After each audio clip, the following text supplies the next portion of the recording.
49 fertility centre మీకు అందిస్తుంది కేవలం 899 రూపాయలకి ఫర్టిలిటీ అసెస్మెంట్ ప్యాకేజ్. భారతదేశపు ఐటీ దిగ్గజం టాటా కన్సల్టెన్సీ సర్వీసెస్ 3వ త్రైమాసికంలో మిడ్ సీనియర్ స్థాయి ఉద్యోగులకిచ్చే త్రైమాసిక వేరియబుల్ పేఅవుట్ను గణనీయంగా పెంచింది.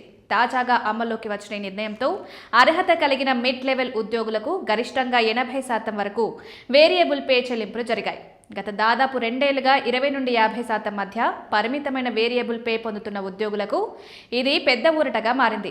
2026 ఆర్థిక సంవత్సరంలో డిమాండ్ మెరుగుపడుతుందనే మేనేజ్మెంట్ ఆశావాదం, కంపెనీ తీసుకుంటున్న ఏఐ ఆధారిత వ్యూహాత్మక మార్పులు ఈ నిర్ణయానికి ప్రధాన కారణాలుగా కనిపిస్తున్నాయి. మనీ కంట్రోల్ వర్గాల సమాచారం ప్రకారం మిడ్ లెవెల్ ఉద్యోగులు ఇప్పుడు తమ ఆఫర్ లెటర్లో పేర్కొన్న మొత్తం వార్షిక వేతనంకి దగ్గరగా వేరియబుల్ పే పొందుతున్నారు.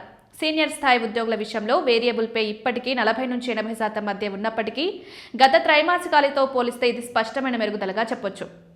కొంతమంది ఉద్యోగులు అక్టోబర్, డిసెంబర్ త్రైమాసికానికి సంబంధించిన వేరియబుల్ పే జనవరిలోనే అందిందని తెలిపారు.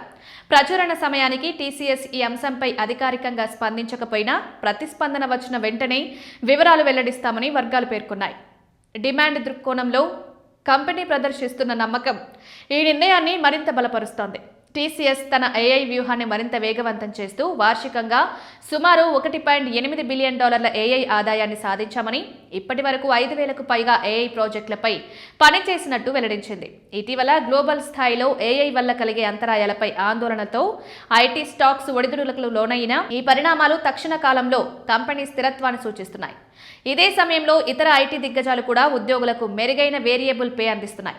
ఇన్ఫోసిస్ 3వ త్రైమాసికంలో తన సగటు త్రైమాసిక వేరియబుల్ అలవెన్స్ ను 85% పెంచగా, కాగ్నిజెంట్ 2025 సంవత్సరానికి 100% బోనస్ చెల్లింపులు ప్రకటించింది. ఈ చర్యలు మొత్తం ఐటీ రంగంలో ఉద్యోగుల మోరల్ను పెంచుతున్నాయి.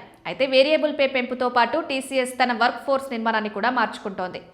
FY26లో దాదాపు 2% ఉద్యోగులను, అంటే సుమారు 12,000 మందిని తొలగించాలనే నిర్ణయం సంస్థ తీసుకుంది.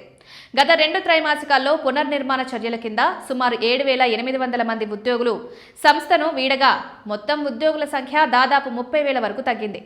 ఇదే సమయంలో ఏఐ నేటివ్ ఫ్రెషర్లు, ట్రైనీల నియామకాన్ని రెట్టింపు చేస్తూ cyber security, cloud enterprise solutions, advisory, consulting వంటి భవిష్యత్తు నైపుణ్యాలపై దృష్టి పెడుతోంది. డిసెంబర్లో జరిగిన అనలిస్టుల సమావేశంలో TCS executive director, chief operating officer Aarti Subramanyan మాట్లాడుతూ, అనుభవజ్ఞులైన నియామకాలలో 50% కంటే ఎక్కువ మంది తదుపరి తరం నైపుణ్యాలతో వస్తున్నారని తెలిపారు. సీఓకే కృతిశ్వాసన్ Q4 ఆ తర్వాతి కాలానికి కంపెనీకి బలమైన ఆర్డర్ బుక్ ఉందని, FY27లో కూడా వృద్ధి కొనసాగుతుందని విశ్వాసం వ్యక్తం చేశారు. గ్లోబల్ రాజకీయ ఉద్రిక్తతలు, అమెరికా సుంకాలు, H1B వీసా విధాన మార్పుల వంటి సవాళ్లు ఉన్నప్పటికీ టీసీఎస్ ఆదాయ వృద్ధిపై ఆశావాహంగా ఉందని మేనేజ్మెంట్ స్పష్టం చేసింది.